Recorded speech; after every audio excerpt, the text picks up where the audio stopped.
Once again welcome to Anupam Social arena.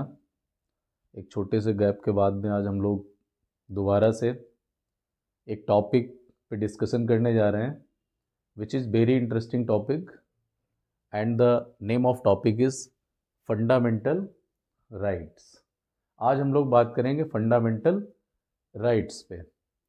Okay, तो जैसा कि लिखा हुआ है पार्ट 3 आर्टिकल 12 to 35, मतलब क्या है कि जो कॉन्स्टिट्यूशन ऑफ इंडिया है उसके पार्ट 3 में फंडामेंटल राइट्स लिखे हुए हैं and article which consist of fundamental rights they are from 12 to 35। Article number 12 से आर्टिकल नंबर 35 तक फंडामेंटल राइट्स को लिखा गया है।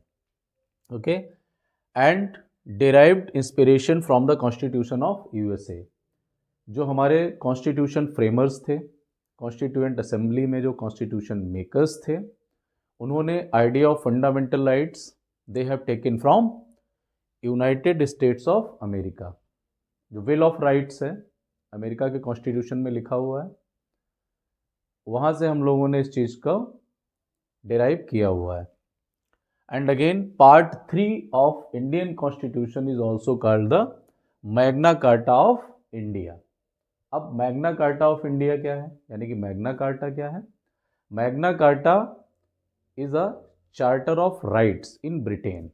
ब्रिटेन में जो चार्टर ऑफ राइट्स है उसको मैग्ना कार्टा बोला गया है।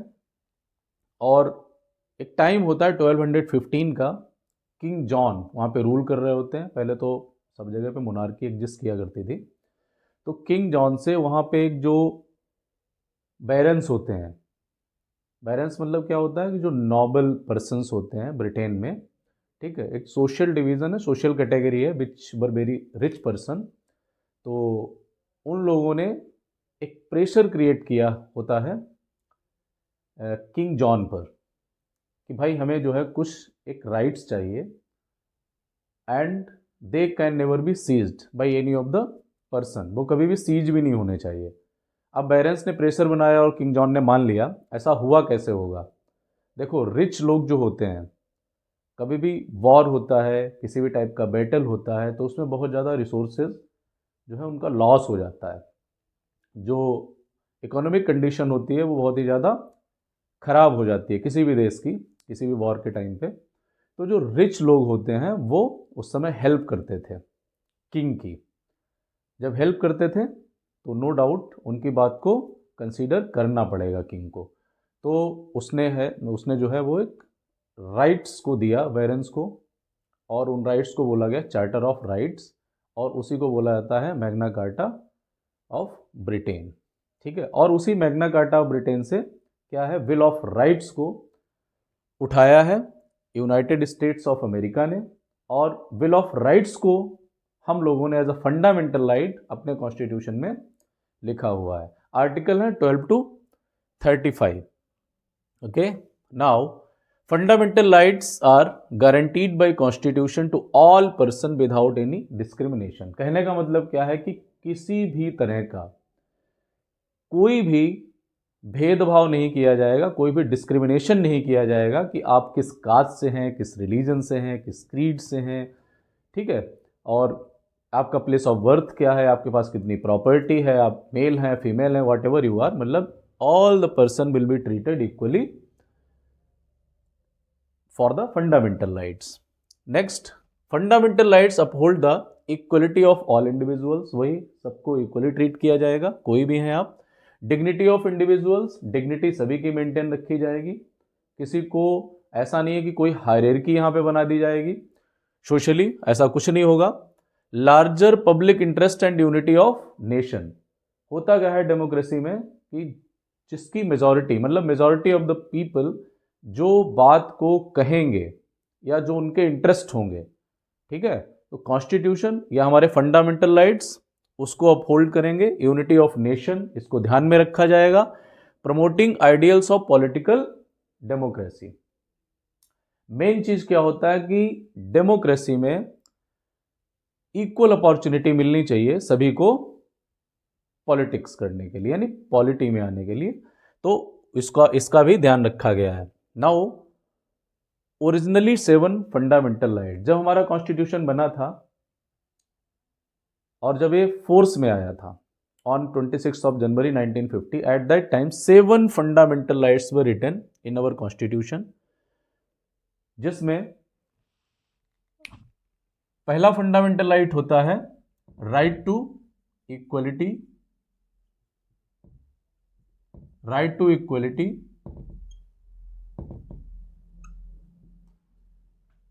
अब अगर हम बात करेंगे, जैसे मैंने पहले यहां पे बताया article 12 to 35, but actual the fundamental rights they are being start from right to equality, and right to equality जो फंडामेंटल राइट है, इट इज रिटन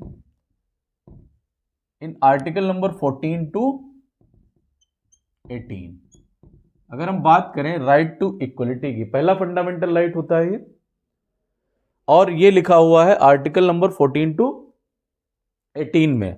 अब आर्टिकल नंबर 12 और 13 कहां चले गए, इसकी भी बात होनी चाहिए। तो आर्टिकल नंबर 12 बात करता है स्टेट के बारे में, डिफाइंस स्टेट, मतलब स्टेट का जो लेजिस्लेचर है उसका कंपोजिशन क्या होगा।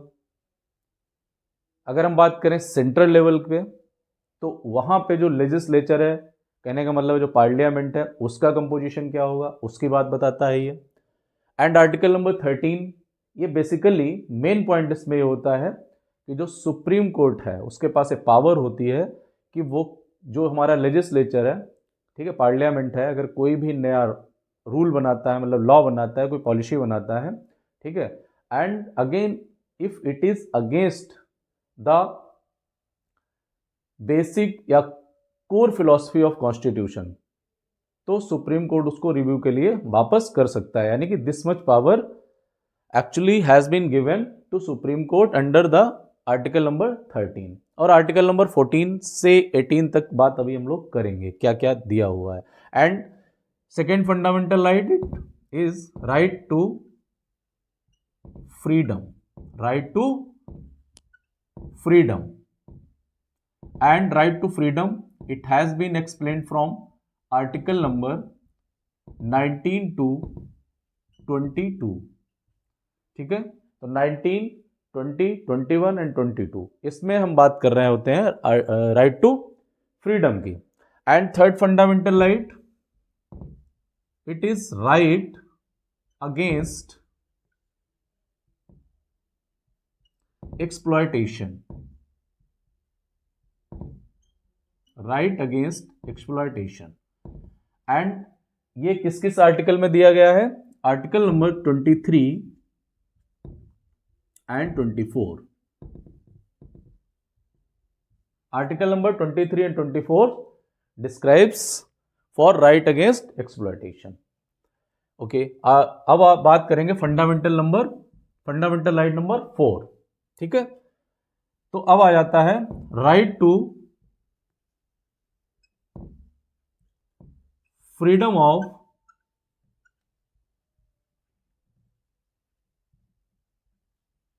Religion, right to freedom of religion. और ये किस आर्टिकल से किस आर्टिकल तक है, article number 25 to 28। Article number 25 से 28 तक जो है right to freedom of religion की बात करते हैं, इस फंडामेंटल राइट की बात करते हैं। और fundamental right number 5 is cultural and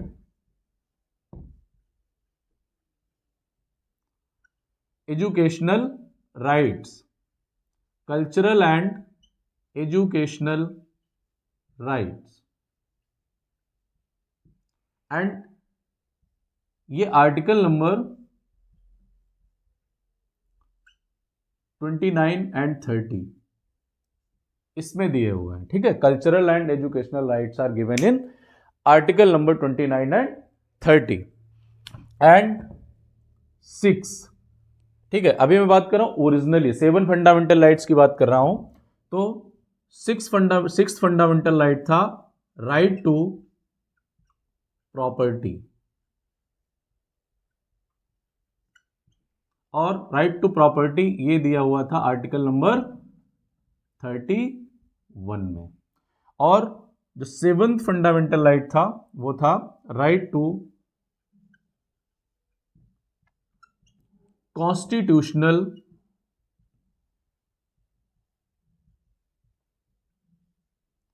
remedies and it is given in article number 32। Okay, अब बात आती है कि अभी फिलहाल, ठीक है, अभी हमारे कॉन्स्टिट्यूशन में फंडामेंटल राइट्स जो है वो 6 हैं। ठीक है, तो कौन सा फंडामेंटल राइट है जो कि डिलीट कर दिया गया है, डिलीट कहें या हम बोल सकते हैं शिफ्ट कर दिया गया है। ठीक है, इसको 6th फंडामेंटल राइट जो राइट टू प्रॉपर्टी था which was given under article number 31, now it has been shifted to part 12 of our constitution. और किस आर्टिकल में चला गया है, आर्टिकल नंबर 300 अल्फा। पार्ट किस पार्ट में शिफ्ट कर दिया गया है, पार्ट 12 में कॉन्स्टिट्यूशन के। और आर्टिकल कौन सा हो गया है ये, आर्टिकल 300 अल्फा। ओके, अभी हम लोग बार बार बात कर रहे हैं कि भाई इस पार्ट में शिफ्ट कर दिया गया है, या पहले मैंने बताया था कि पार्ट 3 में फंडामेंटल राइट्स दिए गए हैं, और मैं बार बार बात कर रहा हूं आर्टिकल 14 to 18 या किसी भी आर्टिकल की बात कर रहा हूं। तो हो सकता है कुछ स्टूडेंट्स को इसमें कंफ्यूजन हो जाए कि बात यहाँ पे सर बार बार पार्ट की कर देते हैं, आर्टिकल की कर देते हैं, है क्या एक्चुअली। देखो, उससे पहले मैं ये बताता हूँ, जैसे इंडिया है, ठीक है, which is a very large country, ठीक है, one of the largest country we can say India is. तो इसको सिस्टमेटिकली रन करने के लिए, रूल करने के लिए क्या किया गया है, इसको स्टेट्स में डिवाइड किया गया है। फिर स्टेट्स को सिस्टमेटिकली रन करने के लिए क्या किया गया, डिस्ट्रिक्ट में डिवाइड किया गया, फिर सब डिस्ट्रिक्ट में डिवाइड कर दिया जाता है। ठीक है, तो ऐसे ही क्या है, इंडिया का कॉन्स्टिट्यूशन भी, इसके कुछ फीचर्स हैं, कुछ करेक्टरिस्टिक्स हैं। जैसे इंडिया के कॉन्स्टिट्यूशन क्या है, it is the lengthiest constitution of the world. ठीक है, रिटन कॉन्स्टिट्यूशन। ओके, तो इतना बड़ा हमारा कॉन्स्टिट्यूशन है, इसको सिस्टमेटिकली रीड करने के लिए या हमें क्या चीज पिक करनी है at the point of time, उसके लिए जरूरत पड़ती है कि इसको हम डिवाइड कर दें कुछ चीजों में। तो डिवाइड कैसे किया गया, चलो इसकी भी बात कर लेते हैं आज। ओके, तो जब कॉन्स्टिट्यूशन हमारा रेडी हुआ था एट दैट टाइम शेड्यूल्स, ठीक है, शेड्यूल्स कितने थे, मतलब कितने शेड्यूल में डिवाइड था, 8 शेड्यूल में। ठीक है, और कितने पार्ट में यानी कितने भाग में या कितने सेक्शन में डिवाइड था। अगर हम बात करते हैं सेक्शन या पार्ट की, जब ये रेडी हुआ था, ओके, तब इसमें सेक्शन थे 22 and article, total number of articles when it was ready on 26 January 1950। Okay, तब इसमें आर्टिकल थे उस समय 395। ओके, ये तो बात हो गई कि जब हमारा कॉन्स्टिट्यूशन उस समय रेडी हुआ था। आज की डेट में क्या है, चेंजेस हो चुके हैं, नो डाउट, है ना। आर्टिकल नंबर 368 ये पावर देता है हमारी पार्लियामेंट को, ठीक है, कि what are the amendments are required, okay, तो दे कैन डू। लेजिस्लेचर या हमारा जो पार्लियामेंट है उसके पास में पावर है कि क्या अमेंडमेंट करना है, अगर जरूरत है कुछ, ठीक है, तो वो इंक्लूड या एक्सक्लूड कर सकते हैं कोई भी चीज। ठीक है, कोई प्रोविजन है, कोई नया लॉ बनाना है, कोई फंडामेंटल राइट्स है, उसकी भी पावर है इनके पास में। ठीक है, तो अब आज की डेट में क्या हमारा जो कॉन्स्टिट्यूशन है उसकी क्या पोजीशन है वो देखते हैं। आज की डेट में शेड्यूल्स हैं 12 शेड्यूल है आज। ठीक है, और सेक्शन है, अमेंडमेंट के बाद में चीजें बढ़ गई हैं, तो सेक्शन है आज की डेट में 25। And what about articles, articles are now 470, लगभग 470 आर्टिकल हैं। देखो चेंज होता रहता है, ठीक है, आर्टिकल हैं, कभी कभी चेंज हो जाते हैं, डेटा आर्टिकल का चेंज हो सकता है। ठीक है, इसमें कंफ्यूज नहीं होना। बट आज की डेट में क्या है, ये पोजीशन है, schedules are 12, section are 25 and how many articles are about 70। ठीक है, ओके। नाउ इतना पढ़ने के बाद में हम बात कर सकते हैं कि जो राइट्स हैं, ठीक है, ये हमें मिले हुए हैं कॉन्स्टिट्यूशन की तरफ से और सभी इंडिविजुअल्स को मिले हुए हैं, लेकिन क्या फंडामेंटल राइट्स को कम या ज़्यादा किया जा सकता है? ये क्वेश्चन भी आना चाहिए। No doubt parliament is having this much power to curtail the rights, यानी कम कर सकती है, to repeal the rights also. ठीक है, अब लेकिन कैसे कैसे? ठीक है, मेजॉरिटी में आ गया, मेजॉरिटी लोगों ने कह दिया, रिप्रेजेंटेटिव ने कह दिया, तो वो लोग कर सकते हैं। लेकिन होता क्या है कि वो हमारी जो main core philosophy of the constitution है उसके अगेंस्ट में नहीं जाना चाहिए, तो अमेंडमेंट कर सकते हैं। जैसे आप देखते हैं 21 right to life and personal liberty पहले था, बट 21 अल्फा, ठीक है, एक राइट टू एजुकेशन उसमें इंक्लूड कर दिया है। तो जब भी जरूरत होती है, ठीक है, for the welfare of nation, for the welfare of public, okay, whenever it's a need to amend the constitution, parliament is having this much power to amend the constitution, even fundamental rights also. जैसे right to property जरूरत थी, पड़ गई, तो उसको exclude कर दिया गया। जब किसी भी चीज की जरूरत होती है, जैसे बाय द टाइम हम देखते हैं कि right to life and personal liberty में आज की डेट में लगभग 38 राइट्स को इंक्लूड कर दिया गया है। वो क्या है कि नीड ऑफ द टाइम है, ठीक है, आज के समय की मांग है, जरूरत है, तो उसको किया जाता है। ठीक है, ओके।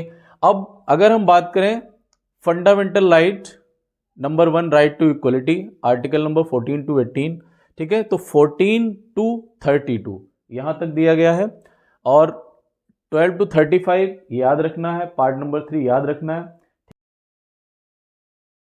जैसा कि आप लोगों को पता है, article number 12 to 35 that defines fundamental rights, and today we will start from article number 12। तो आर्टिकल 12 है डेफिनेशन ऑफ स्टेट्स, यानी स्टेट्स की डेफिनेशन को बताता है।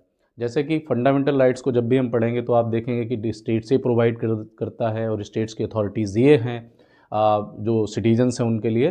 तो स्टेट्स के अंडर में आता कौन कौन है, तो यही बात करेंगे। स्टेट्स इंक्लूड्स, फर्स्ट क्या इंक्लूड करता है, government and parliament of India. जैसे उसमें जो भी लेजिस्लेचर है उसका कंपोजिशन एंड एग्जीक्यूटिव्स होते हैं, उनका जो सिस्टम है, कंपोजिशन है, उसको डिफाइन करता है। Second on the state level, उसमें भी गवर्नमेंट एंड स्टेट लेजिस्लेचर, ठीक है, और उसका जो एग्जीक्यूटिव सिस्टम है उसको डिफाइन करता है।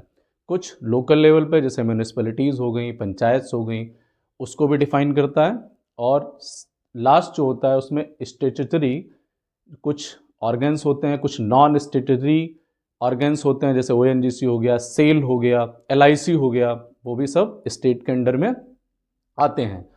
आर्टिकल नंबर 13 लिखा हुआ है जुडिशियल रिव्यू।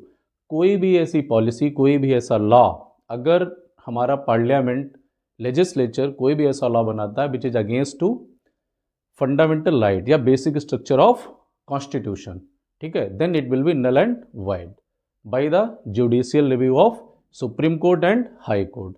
सुप्रीम कोर्ट को पावर देता है जुडिशियल रिव्यू टेकअप करने की, article number 32, and high court को पावर देता है आर्टिकल नंबर 226।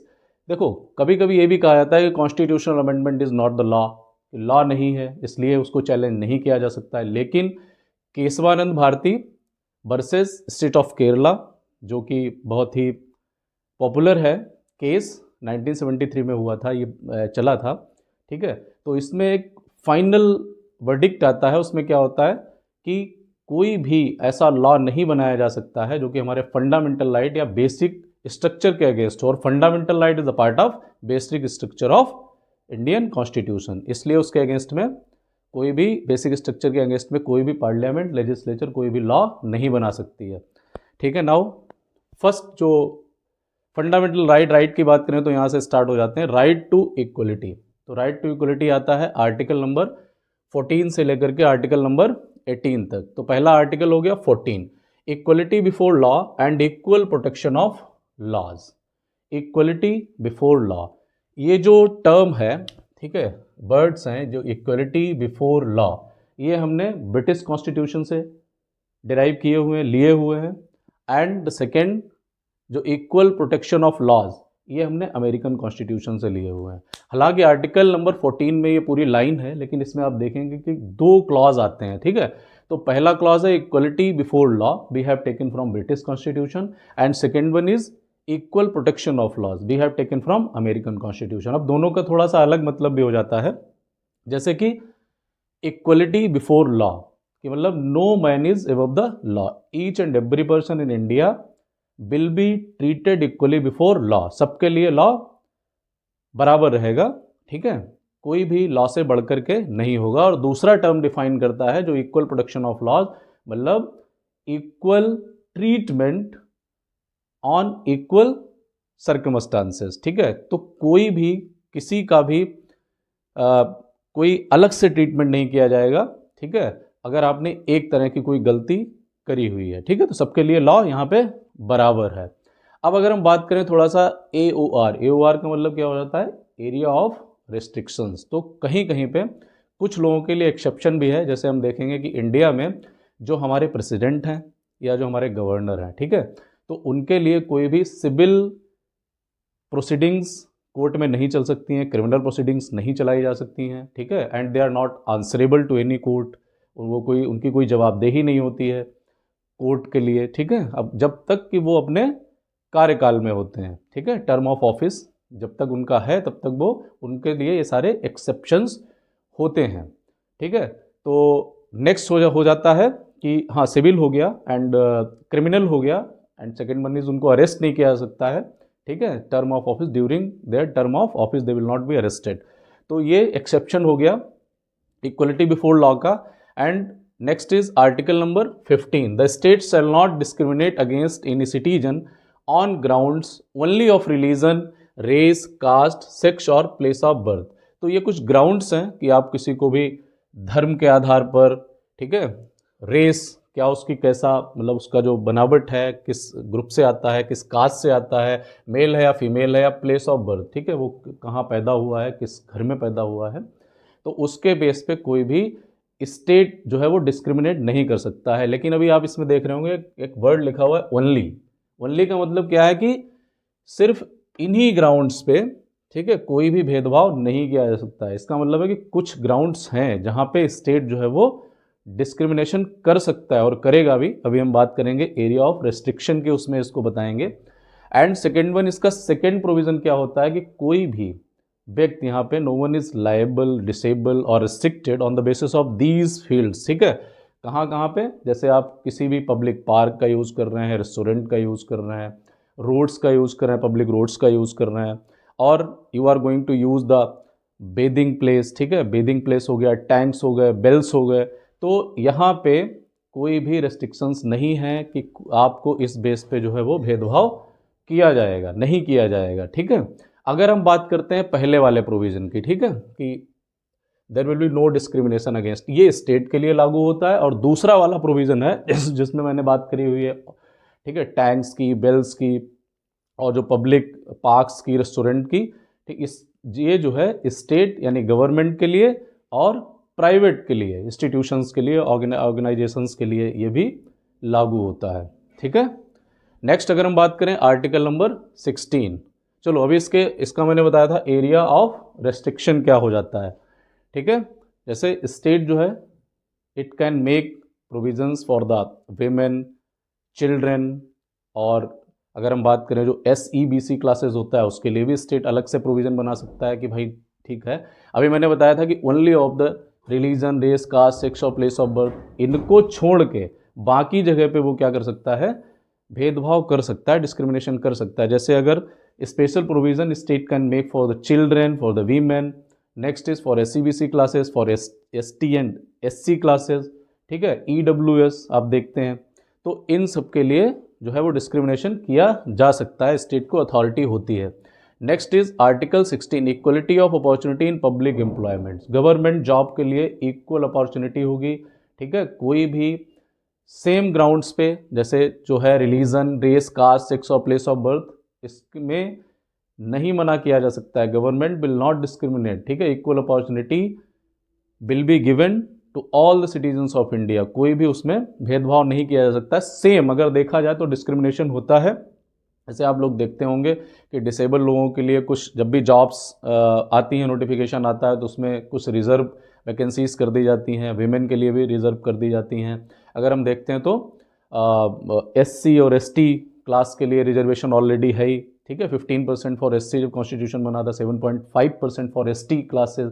एसईबीसी क्लासेज जो आपने पढ़ा होगा, मंडल कमीशन, ठीक है, तो उसमें 27% जो रिजर्वेशन है इट इज़ ऑथराइज्ड या it has been given to SEBC classes in government jobs. तो ये है कुछ एरिया ऑफ रिस्ट्रिक्शंस भी साथ साथ हम लोग पढ़ते जा रहे हैं। Article number 17, evolution of untouchability. जैसे आप देखते हैं पहले जो हमारे यहाँ सोसाइटी थी उसमें कास्टिज्म के आधार पे होता था कि भाई ये हाई क्लास के हैं या इस क्लास के, इस कास्ट के हैं तो उसको छूना नहीं है, ठीक है। तो ये सब एबॉलिश कर दिया गया है।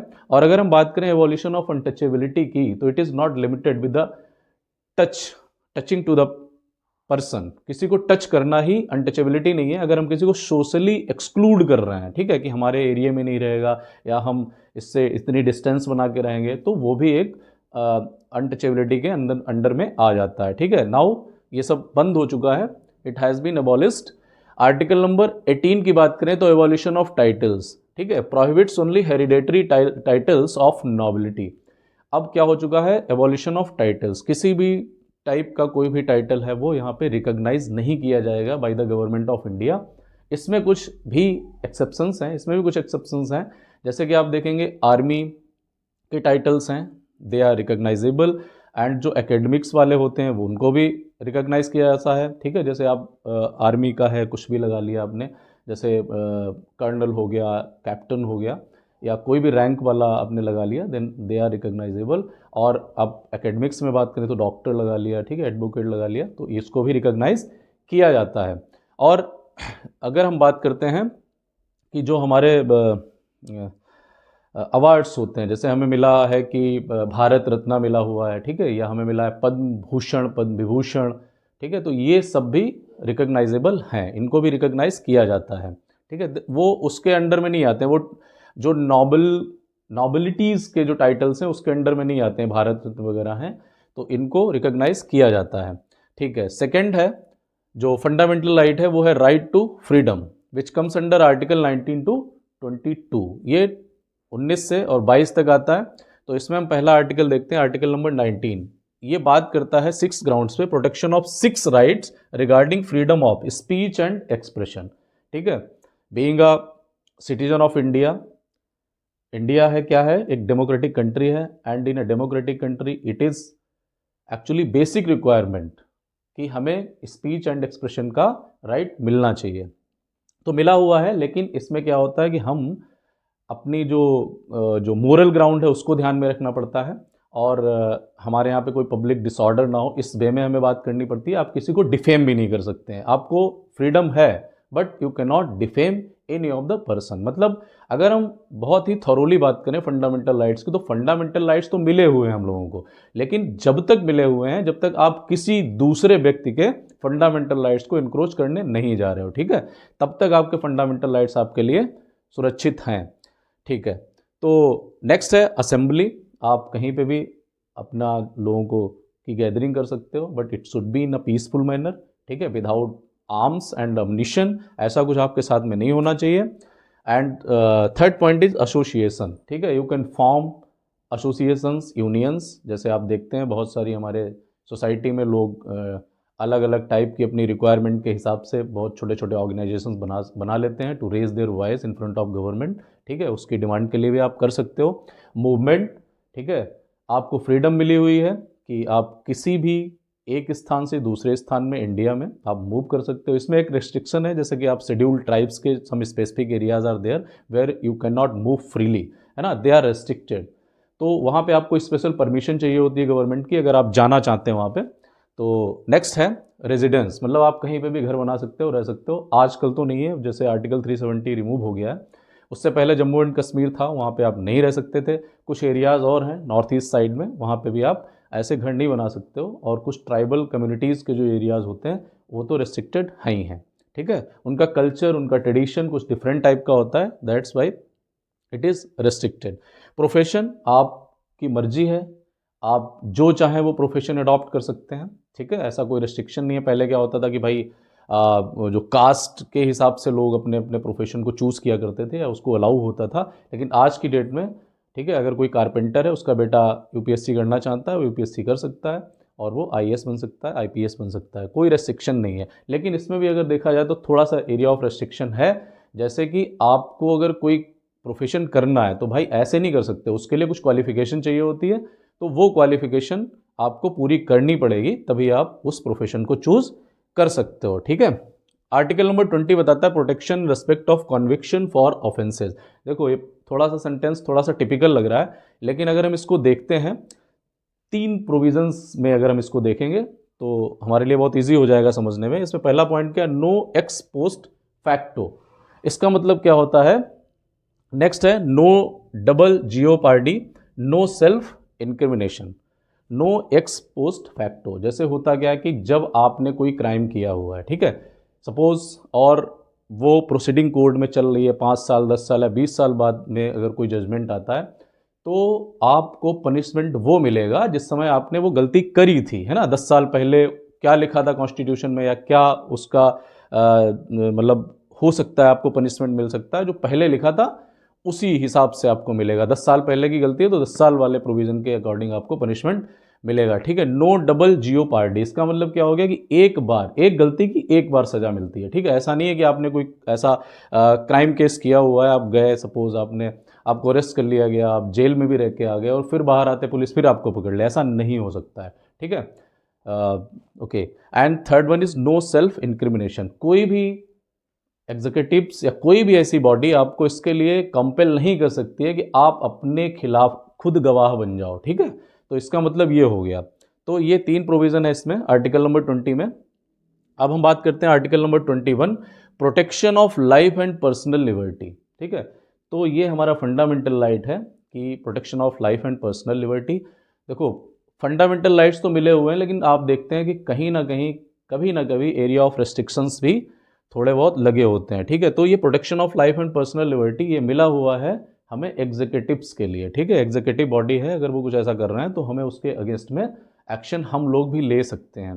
बट स्टेट को अथॉरिटी होती है कि वो लॉफुली आपको क्या कर सकते हैं, इस राइट से, मतलब आपको इस अधिकार से हटा सकते हैं। They can remove this right, state is having this much power only, वो भी लॉफुली। अगर आप कोई गलत काम कर रहे हैं तो आपको जो है वो इस चीज का हक नहीं रहता है, इस राइट का हक नहीं रहता है। सेकंड इज, इसी में एक है 21 alpha, right to elementary education. ठीक है, 6 to 14 ईयर्स के बच्चों को जो है वो राइट मिला हुआ है एलिमेंट्री एजुकेशन पाने का। अब इसमें बात आती है 6 to 14 ईयर्स, उनको अपने राइट्स के बारे में कैसे पता चलेगा, तो इसी में आपको पता होना चाहिए कि डीपीएसपी, ठीक है, directive principles of state policy, उसमें जो आर्टिकल नंबर 45 है वो इस चीज़ को बताता है कि 6 ईयर्स तक बच्चों को जो अर्ली चाइल्डहुड केयर होता है वो प्रोवाइड किया जाएगा गवर्नमेंट की तरफ से, मतलब प्रोविजन है, दे कैन प्रोवाइड। डीपीएसपी है वो, उसको इन्फोर्स नहीं किया जाता है, वो स्टेट के ऊपर होता है। और इसी में 51 अल्फा जो हमारी फंडामेंटल ड्यूटी आती है, उसमें भी पेरेंट्स को ये बताया गया है कि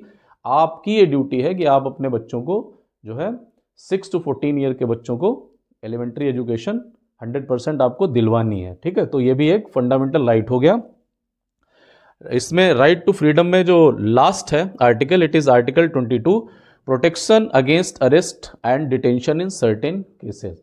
ठीक है, तो ऐसा है कि हमें कोई भी विदाउट इन्फॉर्मेशन, पहला पॉइंट इसमें यही आता है कि हमें बिना इन्फॉर्मेशन के कोई अरेस्ट नहीं कर सकता है, और अगर बाई चांस अरेस्ट कर लिया तो बिना इन्फॉर्मेशन के तो करेगा नहीं, और बाई चांस अगर इन्फॉर्मेशन दे के उसने अरेस्ट कर लिया तो उसको क्या करना पड़ेगा, they have to produce us in front of nearby magistrate within 24 hours. ठीक है, 24 आवर्स के अंदर में उन्हें हमें नियर बाई मजिस्ट्रेट के पास में प्रोड्यूस करना पड़ेगा। लेकिन इसमें एक चीज होती है कि भाई आपका जो जर्नी टाइम है ना, इट विल बी एक्सक्लूडेड, उसको शामिल नहीं किया जा सकता है। आप किसी सपोज यहाँ से कहीं 100 किलोमीटर दूर पे आपको जाना है, नियर बाई मजिस्ट्रेट है, वहाँ पे आपकी प्रोसीडिंग्स चलनी है या उसके लिए जाना है, सपोज कहीं रोड है वहाँ पे ट्रैफिक जाम हो गया और भी बहुत सारी समस्याएं आ सकती हैं, तो भाई इसको जो है वो एक्सक्लूड कर दिया गया है, उसको काउंट नहीं किया जाएगा, उसको काउंट नहीं करना है। एंड अब उसके बाद में क्या होता है, हमें जो जो लॉ प्रैक्टिशनर होते हैं, ठीक है, जैसे एडवोकेट हो गया, कोई लॉयर हो गया,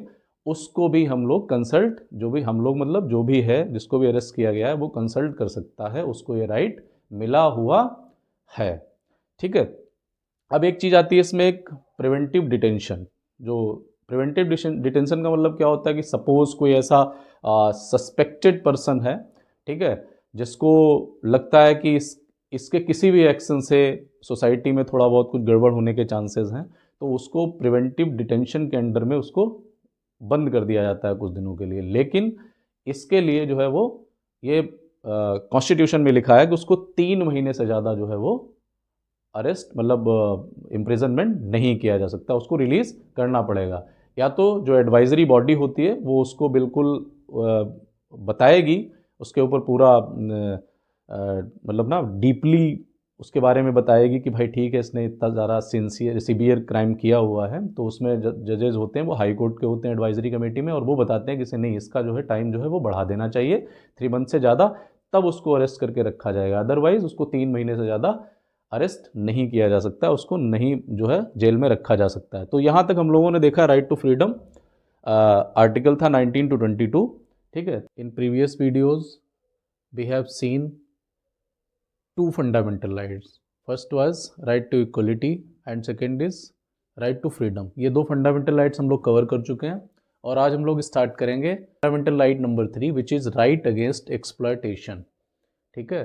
article number 23 and 24 deals with this fundamental right which is right against exploitation. इसमें आर्टिकल नंबर 23 बोलता है prohibition of traffic in human beings. ठीक है। तो इसमें हम लोग 4 पॉइंट्स को बेसिकली देखते हैं। Selling and buying of main, women and children. ठीक है। तो it is prohibited in India selling and buying of main, women and children. ठीक है। किसी भी बच्चे की, किसी भी वेमेन को, किसी भी मेन को यहाँ पे खरीदा और बेचा नहीं जा सकता है। Okay. Second is devadasi system, it is prohibited. किसी भी सैक्रेड प्लेस पे कोई भी एक्ट करके, ठीक है, जस्ट लाइक डांस वांस करके कोई भी किसी भी टाइप से कोई भी लेडी जो है उसको प्रमोट या पैसे को अर्न नहीं कर सकती है। Prostitution it is also prohibited in India. ठीक है। इसके थ्रू भी पैसा नहीं कमाया जा सकता है। एंड स्लेवरी, हालांकि स्लेवरी का कॉन्सेप्ट नहीं है लेकिन फिर भी उसको फर्दर देखा जाए तो ज़्यादा ब्रॉड करने के लिए इसको इसमें लिखा गया है। स्लेवरी भी प्रोहिबिटेड है। ठीक है। प्रोहिबिट्स, नेक्स्ट इसी में आता है प्रोहिबिट्स फोर्स लेबर, जिसको हम लोग बेगार भी बोलते हैं, जैसे ज़बरदस्ती किसी से आपने काम करवा लिया। ठीक है। जो उसको रेम्यूनरेशंस देने चाहिए उतने न दे के आप कम पैसे दे करके किसी से काम करवा रहे हो, तो इसको बोलते हैं बेगार या फोर्स्ड लेबर, यानी ज़बरदस्ती काम करवाना। बॉन्डेड लेबर, जैसे सपोज किसी को कोई भी पैसा दिया था और वो आपको रिटर्न नहीं कर पा रहा है पैसा, ठीक है, आपने रेट ऑफ इंटरेस्ट भी लगा दिया है, तो आप उससे अगर ये कहो किसी भी बंदे से, किसी भी व्यक्ति से कि आप हमारे यहाँ पे इतने दिनों तक फ्री में काम करिए, तो आपका पैसा मतलब जो है वो अदा हो जाएगा। तो इस टाइप की भी एक्टिविटीज़ प्रोहिबिटेड हैं। ठीक है। Next article number 24, prohibition of child labour. ठीक है। Child labour is prohibited under 14 years of age. Child labour is prohibited मतलब 14 साल से कम उम्र के बच्चों से कहीं पे भी कोई भी काम नहीं लिया जा सकता है, which is very hazardous work. ठीक है। तो उस टाइप का काम नहीं कराया जा सकता है जो कि बहुत ज़्यादा जोखिम भरा काम हो। ठीक है। अब इसको हम बात कर लेते हैं further expansion in article number 39 state. जो अगर हम बात करें DPSPs की, ठीक है, directive principles of state policy, इसी में आता है आर्टिकल नंबर 39। इसने इसको फर्दर एक्सपेंशन किया है। ठीक है, कि हैजर्डस वर्क हो या ना हो, बच्चों से काम नहीं कराया जा सकता है। ठीक है। और अगर हम बात करें एडोलसेंट्स की, तो उनसे भी काम नहीं कराया जा सकता है। ठीक है। ये प्रोहिबिशन ऑफ चाइल्ड लेबर जो कि आर्टिकल नंबर 24 इसके बारे में बात करता है। ओके। फंडामेंटल राइट नंबर 4, इसमें हम बात करेंगे right to freedom of religion. ठीक है। ये रिलीजन के ऊपर बेस्ड है fundamental right. Article number 25 to 28। ठीक है। 25, 26, 27 and 28, these 4 articles describes for right to freedom of religion. इसमें आर्टिकल नंबर 25 बात करता है प्रोफेस, प्रैक्टिस एंड प्रोपेगेशन। ठीक है। किसी भी व्यक्ति को ये स्वतंत्रता है, ये फ्रीडम है कि वो किसी भी रिलीजन को जो है वो प्रोफेस कर सकता है, यानी कि अडॉप्ट कर सकता है, उसकी जो भी प्रैक्टिसेस हैं उनको फॉलो कर सकता है, एंड प्रोपेगेशन, ठीक है, उसको प्रोपेगेट कर सकता है। जैसे प्रोपेगेशन मतलब आप उसके बारे में जैसे फैला सकते हो, ठीक है, तो उसमें जो भी कार्य होंगे वो आप कर सकते हो, ठीक है। AOR मतलब एरिया ऑफ रेस्ट्रिक्शंस, जैसे आप, ठीक है, अपने प्रैक्टिसेस से फॉलो कर सकते हो, उनको प्रोपेगेट कर सकते हो, प्रोफेस कर सकते हो, बट कुछ चीज़ें हैं जो कि सोशल लेवल्स की तरह कंसीडर करी जाती हैं, उनको आप नहीं फॉलो कर सकते हो। जैसे बैनिंग ऑफ सती प्रैक्टिस, ठीक है, सती प्रैक्टिस जो बैन भी है उसको नहीं कराया जा सकता है। ह्यूमन और एनिमल सेक्रीफाइस, किसी की बलि जैसे दी जाती थी पहले के ज़माने में, टाइम में, तो वो अब आज की डेट में मना है। एनिमल सेक्रीफाइस आप देखते हैं बहुत सारे कुछ ऐसे रिलीजियस अफेयर्स होते हैं, प्रैक्टिसेस होती हैं जिसमें एनिमल को भी सेक्रीफाइस किया जाता है, ठीक है। These all the social evils are prohibited under article number 25, ठीक है। Then article number 26, freedom to manage religious affairs, ठीक है, आपका जो भी धर्म है, जो भी रिलीजन है, उसके जो अफेयर्स हैं आप उसको मैनेज कर सकते हो, ठीक है। तो वो कैसे होगा? Religious denominations can be decided, ठीक है, रिलीजियस डिनोमिनेशंस जो उसके अफेयर्स हैं वो डिसाइड किए जा सकते हैं, और वो डिसाइड कौन करेगा, ठीक है, मस्ट सेटिस्फाई 3 कंडीशंस। रिलीजियस जो भी डिनोमिनेशंस हैं दे मस्ट सेटिस्फाई 3 कंडीशंस, जो भी बनाए जाएंगे उसके डिनोमिनेशंस उसमें 3 कंडीशंस हैं, वो मतलब सेटिस्फाई होनी चाहिए। First is shared system of beliefs, लोग हों, कलेक्शन ऑफ इंडिविजुअल्स, जो बहुत सारे लोग होते हैं, ठीक है, उनके जो शेयर्ड बिलीव्स हैं, जैसे ऐसा नहीं है कि कोई 2 लोगों के कुछ और बिलीव्स हैं और 10 लोगों का अलग है, तो 10 लोगों वाला कंसीडर किया जाएगा, ठीक है, तो उस बेस पे होना चाहिए। Second is it should have a common organisation, इसकी एक कॉमन ऑर्गेनाइजेशन होनी चाहिए। Should be designated by a distinctive name, ठीक है, तो उसका भी कुछ एक डिस्टिंक्टिव नेम होना चाहिए। आप देखते हैं कि जैसे बहुत सारे जो कुछ डिस्टिंक्टिव नेम भी होते हैं रिलीजियस बेस पे बना लिए जाते हैं, ठीक है। जैसे आप देखते हैं राधा स्वामी सत्संग भवन, ठीक है, या आप मुस्लिम्स में देखते हैं जैसे सियाज हो गए, सन्नीज हो गए, तो इस टाइप से जो है इनके कुछ डिस्टिंक्टिव नेम होने चाहिए। आर्टिकल नंबर 27 बात करता है freedom for payment of taxes for promotion of any religion, मतलब आपको कोई भी इस चीज़ को कंपेल नहीं कर सकता है टू पे the taxes for the promotion of religion, ठीक है, इसकी कोई मतलब ऐसा कोई भी ज़बरदस्ती नहीं किया जा सकता है। इसमें 2 बातें अगर देखनी चाहिए हम लोगों को टैक्स और फीस के बारे में, ठीक है, टैक्स नहीं लिया जा सकता है, बट फीस आप देखते हैं कि ये ली जा सकती है। और आप देखते हैं कहीं पे भी बहुत रिलीजियस प्लेसेस पे सभी लोग जाते हैं, आप लोग देखते होंगे टिकट्स पड़ती हैं, मतलब वो सब, और भी बहुत कहीं कहीं पे काउंटर्स बने होते हैं, तो आपको कुछ ना कुछ वहाँ पे फीस देनी पड़ती है, लेकिन वो सब किस लिए होता है कि भाई आपको फैसिलिटेट करने के लिए, ठीक है, वो व्यवस्था को सही तरीके से चलाने के लिए, जिससे कि जो भी लोग आते हैं उनको परेशानी ना हो, वो सब मेंटेनेंस करने के लिए, उस चीज़ को मेंटेन करने के लिए फीस जो है वो ली जा सकती है, बट कोई टैक्स नहीं लिया जा सकता है कि भाई इस धर्म के नाम पे, रिलीजन के नाम पे इसको प्रमोट करना है, ऐसा कोई टैक्स नहीं लिया जा सकता। आप देखते होंगे पहले के टाइम में एक और भी टैक्स का फॉर्म हुआ करता था, जैसे जो मुगल अंपायर्स थे यहाँ पे, जैसे अकबर की बात करें तो उसने जजिया टैक्स लगा दिया था, है ना, कि जैसे आपको जाना है सपोज किसी भी रिलीजियस प्लेस पे, तो वहाँ पे जाने के लिए ठीक है you are free to go या visit your religious place, but you have to pay an amount of tax, ठीक है, उसको आपको पे करना पड़ता था, तब आप वहाँ पे जा सकते थे, लेकिन आज ऐसा नहीं है, ठीक है।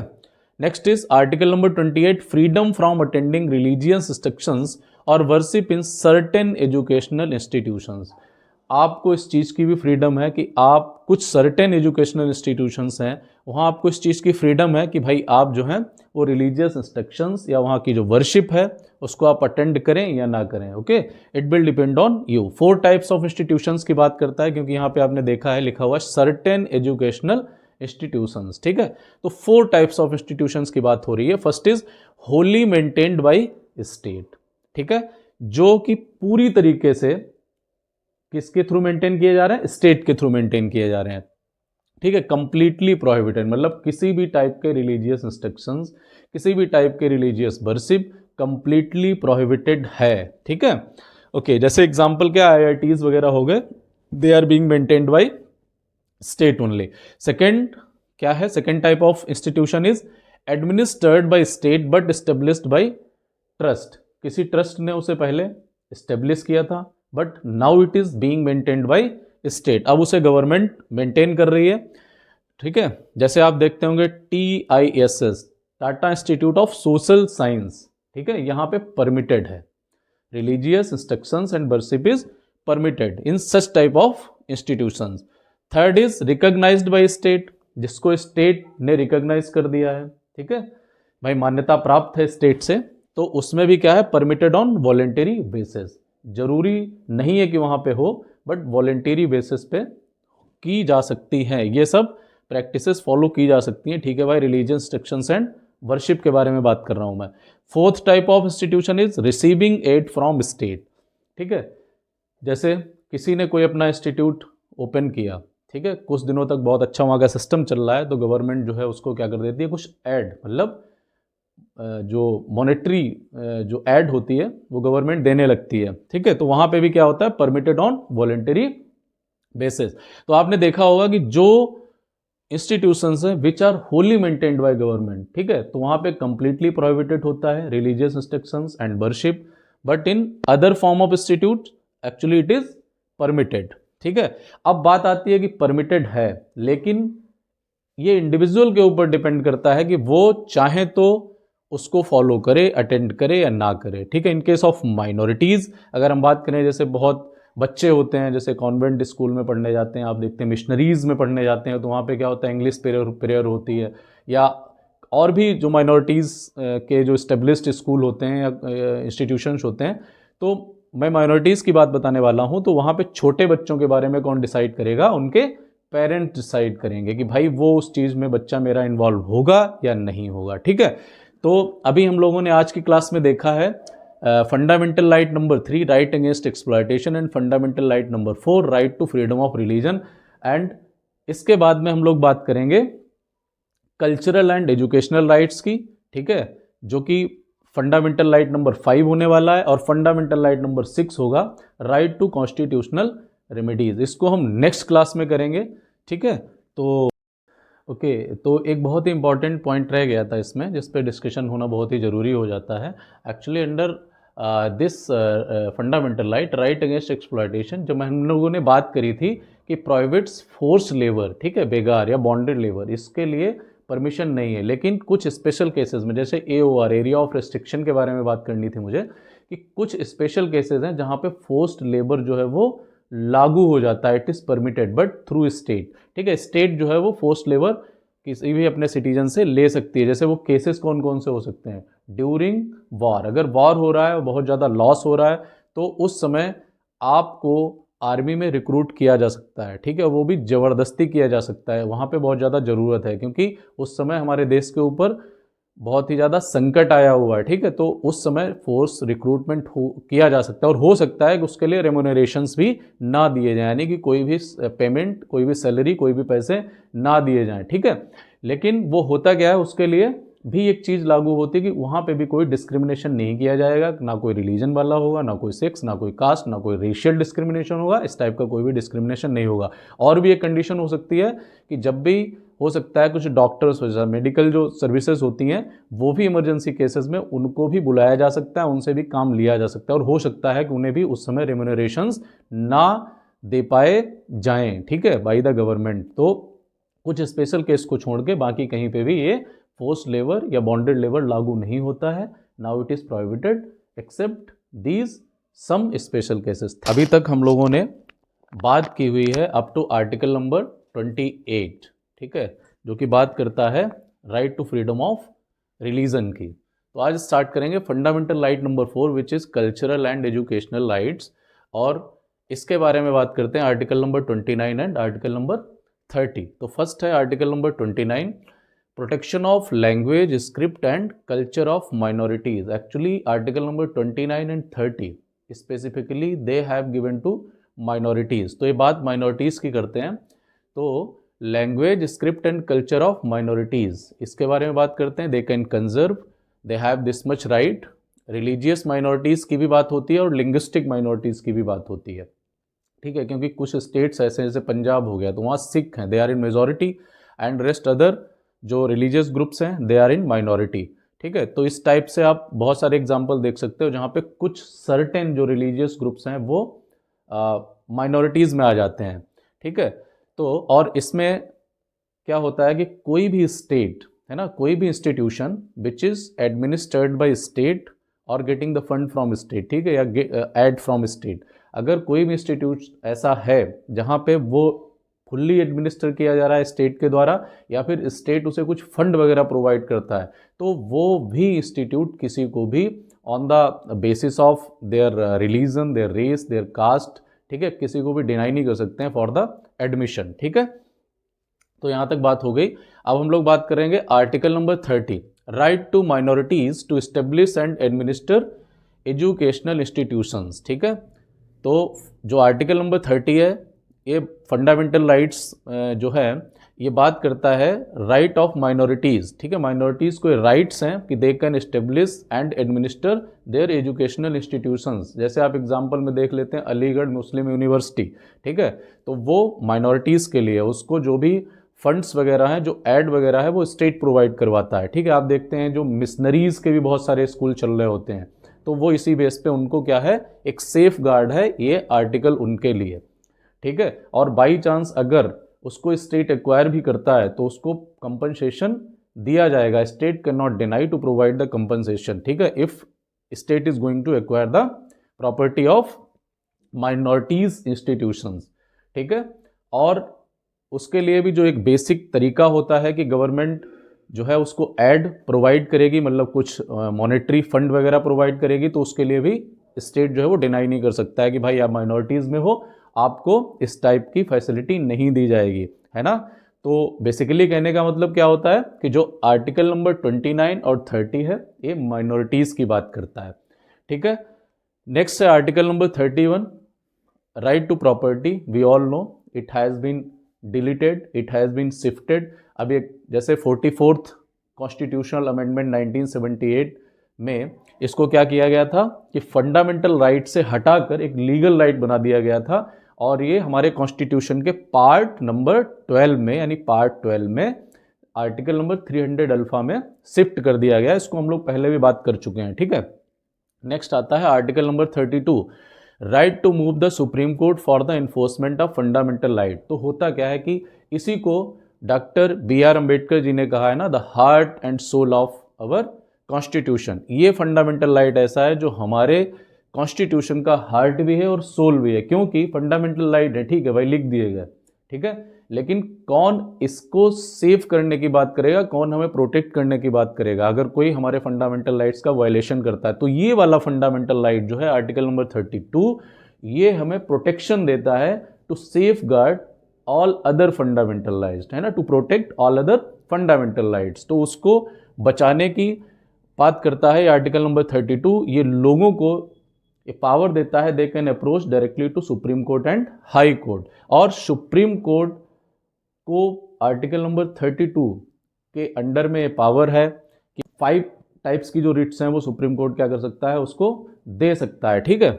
और आर्टिकल नंबर 226 बात करता है हाई कोर्ट, हाई कोर्ट को पावर आर्टिकल नंबर 226 के अंडर में मिली हुई है, ठीक है, okay, to enforcement of the fundamental rights. और रिट्स होती हैं जो भी हमने आपको बताया कि जो इशू कर सकता है सुप्रीम कोर्ट, वो है 5 प्रकार की, है ना।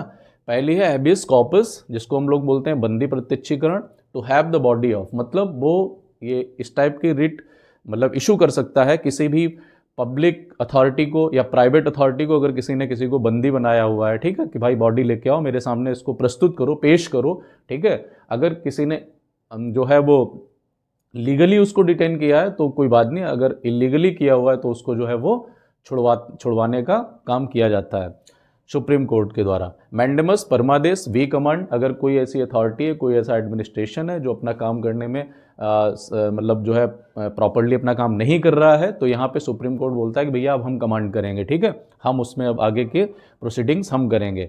नेक्स्ट है थर्ड वन रिट है जिसको बोलते हैं प्रोहिबिशन, प्रतिषेध। इसका मतलब होता है टू फॉरवर्ड या स्टे ऑर्डर, मतलब स्टे ऑर्डर, रोक दो।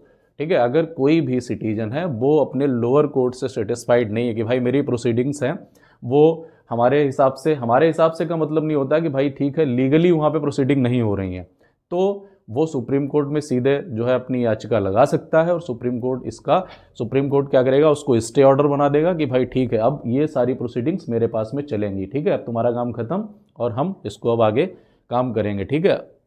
ओके, नेक्स्ट है सर्च्योरी, ठीक है, उत्प्रेषण टू बी सर्टिफाइड। इसमें क्या होता है कि जैसे अगर कोई सेटिस्फाइड नहीं है या कोई भी ऐसा कोई प्रोसीडिंग चल रही है लोअर कोर्ट में और जिसका लेबल नहीं था वो वाला, ठीक है, कि आप इस प्रोसीडिंग्स को कैरी ऑन करो, कैरी फॉरवर्ड करो, तो सुप्रीम कोर्ट उसको भी गाइडलाइन इशू करता है, ग्रिट इशू करता है कि भाई आप एक काम बंद कर दो, ठीक है, अब ये काम हमारे पास भेज दिया जाए क्योंकि आपके लेवल से यो बियॉन्ड द लेबल है आप काम जो कर रहे हो, ठीक है। तो इसके लिए भी सुप्रीम कोर्ट ये एक रिट दे सकता है, रिट इशू कर सकता है। नेक्स्ट, अगर कोई चाहे तो फंडामेंटल राइट से रिलेटेड अगर कोई ऐसी चीज़ है तो उसके लिए सीधा, अगर वो सेटिस्फेक्शन नहीं है तो वो सीधा सुप्रीम कोर्ट जाएगा, ठीक है। लोअर कोर्ट ने आदेश दे दिया लेकिन उसको नल एंड वाइट कर दिया जाता है कि भाई अब ये काम हमारे पास चलेगा और जो भी फ्रेश ऑर्डर आएगा, जजमेंट आएगा, उसको माना जाएगा, ठीक है। तो ये दो तरीके से काम करता है कि वो वारंट तो अधिकार परीक्षा बाई व्हाट अथॉरिटी है, ठीक है। अगर किसी भी अधिकारी से, ठीक है, जो उसमें पब्लिक सेक्टर में काम कर रहा है तो उससे सुप्रीम कोर्ट जो है उसको भी रिट इशू कर सकता है कि भाई आप किस अधिकार से आप इस चेयर पे बैठे हुए हो, आप जो है इस ऑफिस को देखभाल रहे हो, ठीक है, कि आप किस अथॉरिटी से ये काम कर रहे हो, तो ये अथॉरिटी पूछने का हक भी सुप्रीम कोर्ट को होता है, ठीक है। तो ये 5 टाइप्स की जो रिट हैं सुप्रीम कोर्ट इशू कर सकता है। नेक्स्ट अगर हम बात करें आर्टिकल नंबर 33 की, तो जैसा कि मैंने आपको बताया था कि 12 to 35 है, इसमें फंडामेंटल राइट्स के बारे में बताया गया है, बट बेसिकली फंडामेंटल राइट्स हैं जो हम लोग पढ़ते हैं आर्टिकल नंबर 14 से आर्टिकल नंबर 32 तक ही पढ़ते हैं, लेकिन ये यहाँ पे लिखा भी है और है भी ऐसा कि 12 to 35 पार्ट 3 ये फंडामेंटल राइट से रिलेटेड है। तो हम बात करेंगे आज आर्टिकल नंबर 33 की।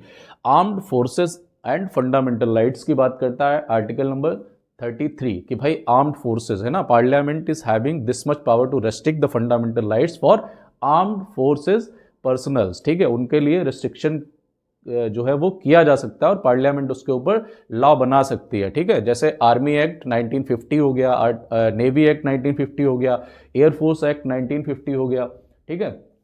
पुलिस फोर्सेस का अपना एक्ट है 1966 में बनाया गया है। तो और जैसे बॉर्डर सिक्योरिटी फोर्सेज एंड बहुत जितने भी फोर्सेज हैं, पैरामिलिट्री हो चाहे डिफेंस फोर्सेज हो और ये आपका पुलिस फोर्सेज हो, सबके अपने अपने एक्ट बने हुए हैं, ठीक है, कि भाई आपको जो है फंडामेंटल राइट्स हैं, रेस्ट्रिक्शंस हैं, वो प्रेस को प्रेस नहीं कर सकते हैं, एसोसिएशन का फॉर्मेशन नहीं कर सकते हैं, they don't have the freedom of speech and expression, मतलब ये सभी जो फंडामेंटल राइट्स हैं they are restricted to armed forces. तो ये कहता है आर्टिकल नंबर 33। और मैं बात करता हूं अगर आर्टिकल नंबर 34 की, तो martial law and fundamental rights. Martial law basically क्या होता है कि जितना भी सपोज स्टेट में है या किसी एक पर्टिकुलर रीजन में है, वहाँ पे मार्शियल लॉ लगा दिया गया, तो वहाँ का पूरा जो एडमिनिस्ट्रेशन है वो आर्मी के हाथों में चला जाता है, ठीक है, आर्म्ड फोर्सेस।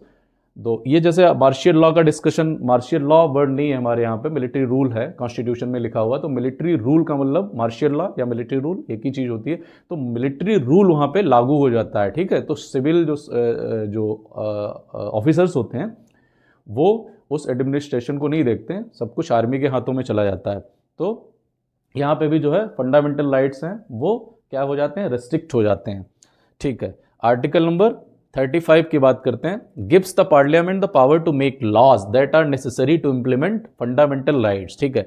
तो जो कुछ फंडामेंटल राइट्स हैं वहाँ पे पार्लियामेंट हमारी लॉ बना सकती है, ठीक है। वो कौन कौन से फंडामेंटल राइट्स हैं, with respect to following matters. Article number 16 में के लिए बात कर रहा है ये, 32, 33 एंड 34, ठीक है। तो इनके बारे में बात हो रही है। आर्टिकल नंबर 16 जैसे आपने देखा था पब्लिक सेक्टर में जो एम्प्लॉयमेंट की बात होती है, ये सब हम लोग पढ़ चुके हैं। अगर आपने अभी तक ये वाला हमारे प्रीवियस वीडियोस नहीं देखे हैं तो आप उसमें चैनल पे जाके देख सकते हैं। तो article number 16, article number 32 already हम लोग देख ही रहे हैं, ठीक है। Right to move the supreme court for the enforcement of fundamental rights. 33 भी अभी हम लोगों ने बात कर ली, armed forces and fundamental rights. And 34 already martial law. मतलब क्या होता है कि अगर कोई नया लॉ बनाना है with related to these fundamental rights which are written here, article number 16, 32, 33 and 34, तो parliament having this much power to make new laws. और अब क्या होता है कि parliament can make laws for prescribing punishment for. अब पार्लियामेंट क्या है, कुछ पनिशमेंट, जैसे क्या पनिशमेंट देना चाहिए उसके लिए भी जो है रूल बना सकती है। अगर कोई वायलेशन करता है आर्टिकल नंबर 17 का और आर्टिकल नंबर 23 का, तो 17 मतलब क्या है, प्रोहिबिशन ऑफ अनटचेबिलिटी, इसको भी हम लोग पढ़ चुके हैं। ठीक है, अगर इसको कोई वायलेशन करता है तो उसके लिए भी अगर कुछ पनिशमेंट के लिए रूल बनाना है तो पार्लियामेंट बना सकती है। आर्टिकल नंबर जो है 23, ठीक है, राइट अगेंस्ट एक्सप्लॉयटेशन के अंडर में हमने पढ़ा था आर्टिकल नंबर 23, जो बात करता है कि भाई प्रोहिबिशन ऑफ ह्यूमन ट्रैफिकिंग, है ना, buying and selling of human being, वो मना है, वेमेन हो चाहे बच्चे हो उनके लिए मना है। And second is forced labour. ठीक है, इसके लिए यहाँ तक हम लोगों ने पढ़ा है। ठीक है, तो आर्टिकल नंबर 12 से लेकर के आर्टिकल नंबर 35 हम लोगों ने कंप्लीट कर लिया है। तो यहाँ पर हमारा जो फंडामेंटल राइट्स है, ठीक है, वो चैप्टर टॉपिक जो भी आप समझें वो कंप्लीट होता है। ठीक है, okay, again thank you so much for watching this video. Thank you.